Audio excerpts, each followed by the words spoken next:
All right, so when I was at Champions today, the first thing that I talked about was, hey, I just got my goals for today to talk to you guys is about, um, so I, my goal for today is to help you guys get clarity. So any questions y'all have about anything brokerage related, please ask. If I can answer it, I'm going to give as much clarity to you as I can. And I'm also going to bloviate a little bit about our company because that's why I'm up here, to let you know about what we do. But I'm also going to do a little bit of training, and hopefully you can take something away from this. So what I'd like to start off with is maybe we talk about listings. And this is what I was thinking, Molly, when I said, let's talk about listings, okay?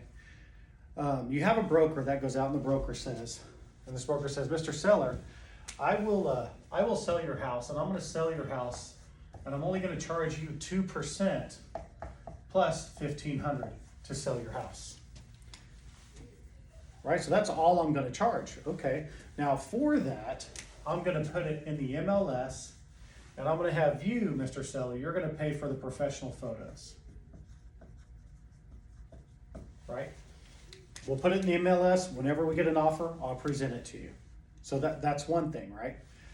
I go, now what are the chances of getting that house sold? Well, it's in the MLS, and if we were in our market that we were in 2020 or 2021, 2022, yeah, maybe it would have happened, okay? Now the other broker goes in and the other broker says, I want to list it at 6%, right? And then I ask the class, what are some things that we can do to market a listing? Give me some ideas that we can market the listing. And they said MLS. They said marketing. I said, what kind of marketing? Well, we can do open houses. We can do paid advertising, professional photos, right? Floor plans. And they just keep giving me stuff. And then I add virtual tour, right? We're going to mail the neighbors and whatever else, right? And I go, now, you guys are going to be out there trying to get listings, right? When you're trying to get those listings, you're probably going to be providing all of this. Could you do all of this over here? No. So these guys are doing minimum service. They're going to put it in the MLS and see if it sells, right?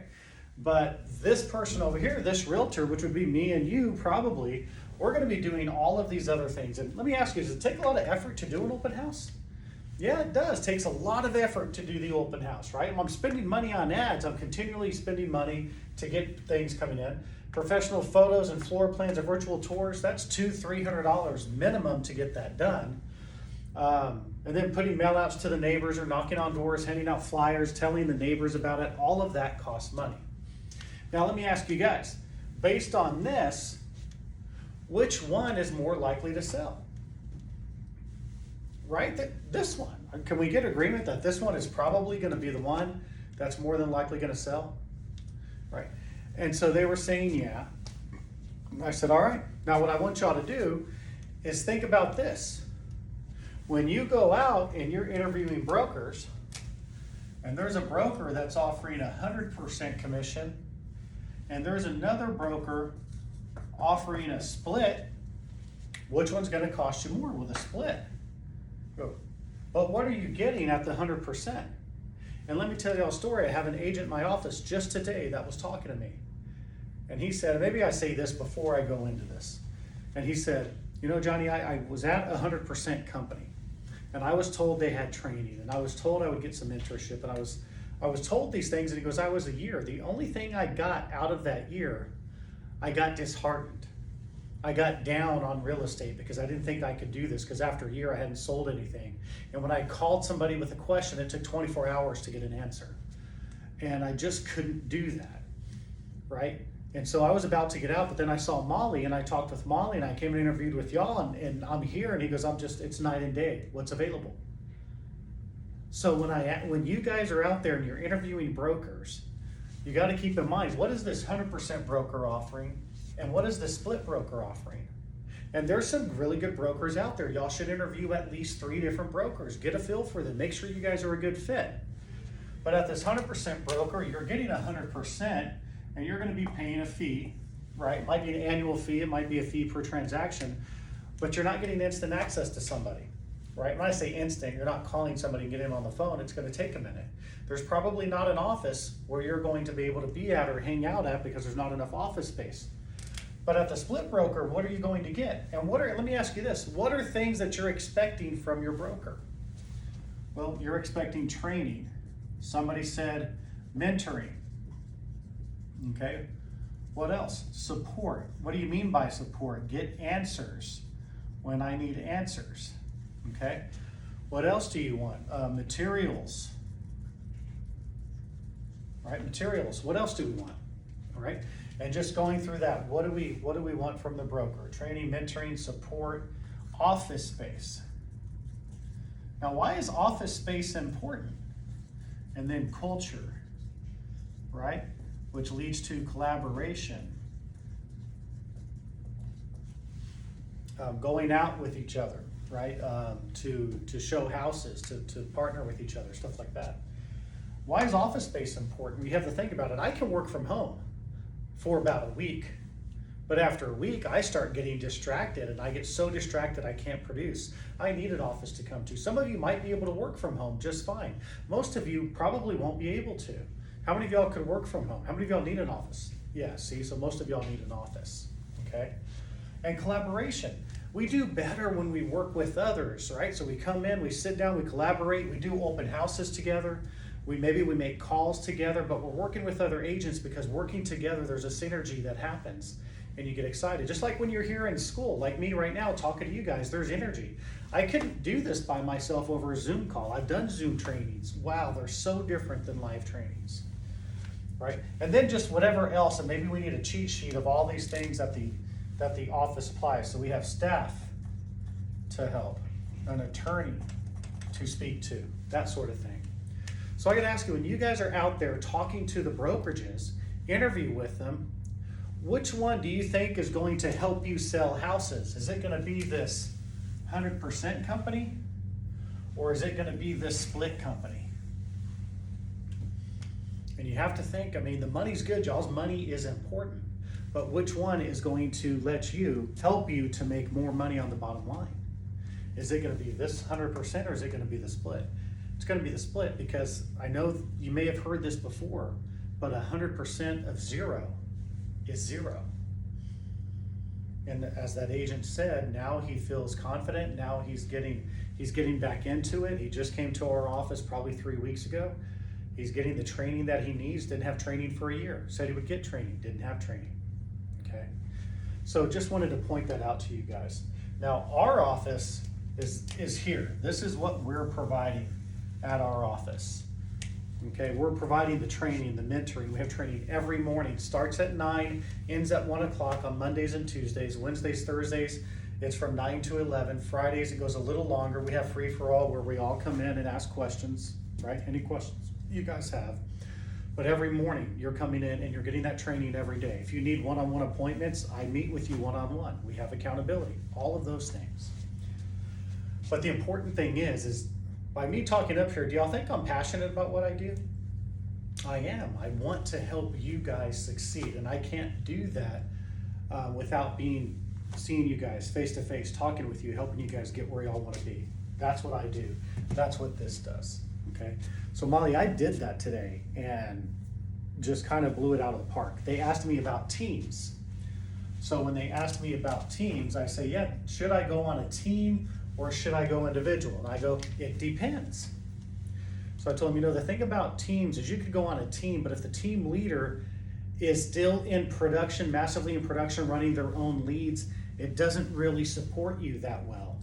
I mean, you might get some stuff from their coattails, but people build teams wrong. And if you're ever gonna go on a team, you gotta ask the question, how does me going on your team help me? And if you're going on their team, they're going to train you, to teach you, to do things to generate your own leads and such. You got to ask yourself, could I get that from the broker rather than the team?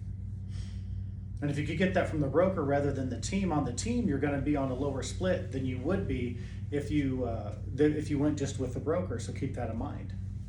People build teams the wrong way all the time. People build a team because they want to get people in on the team, because they'll make money off of them. But that's not the way to do it. The way you build a team is you put your processes and systems in place, and when you get so busy that you can't work with everyone, then you don't build a team yet, you bring on a transaction coordinator.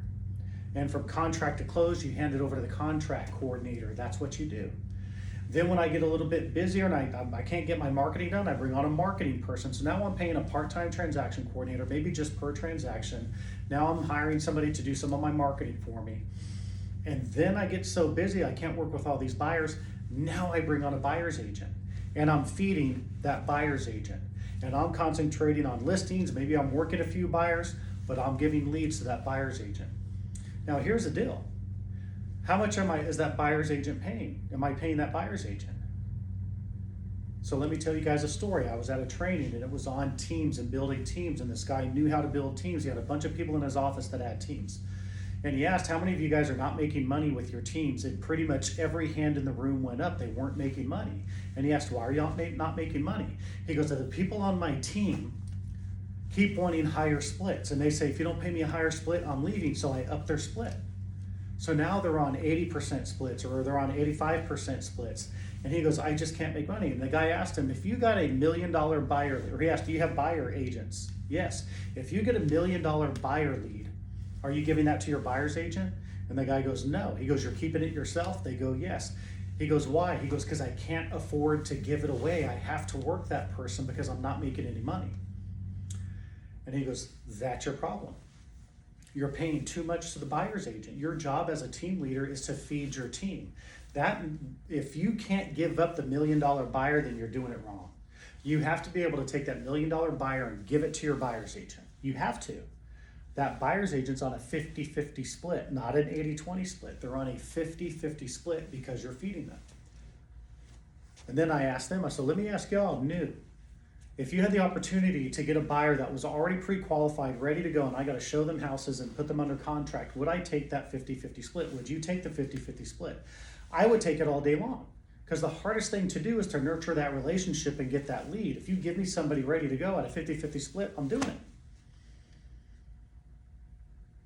So anyway, so I went into teams. They asked about teams, and that's what I went into. We talked about some other things, but I think the important thing was, I thought talking about this, the 2% plus 1,500 listing, which is the discount broker, right? Offering 2% to buyers agents of 1,500, and then this with a 3-3, offering all these things, and we need to add a little bit more here. When they saw that, they were like, yeah, because you know what? In their minds, they're thinking, I want to charge this, not this, because I'm going to offer all of this. And then I took that and put it in the context of 100% person and a split person. They got that. They understood that. And I got a lot of great response from that. Anyway, I'm going to upload this to share with you. Take a look at it. Give me your thoughts on it. Because wow, I think that was good.